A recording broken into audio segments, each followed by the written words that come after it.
lakas mo'y tulad ng malit na batong yun sa tubig. Mahina lang ang dating sa katawan ng iyong halaman.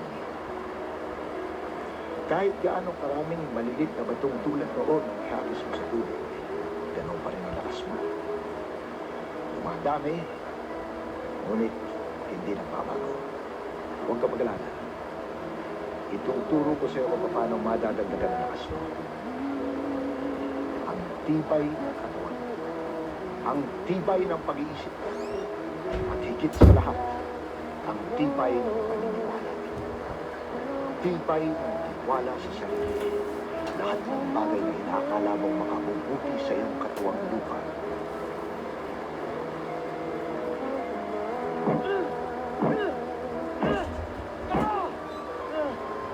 Elias, hindi nakukuha sa galit ang lakas.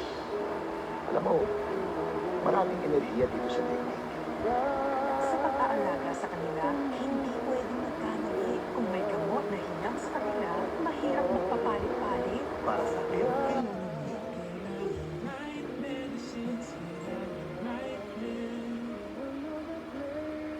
may mga enerhiyang galing sa puno. Mga enerhiyang galing sa lupa.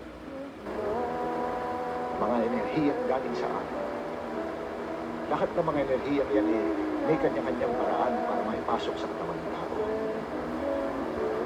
Magsisimula tayo sa lupa.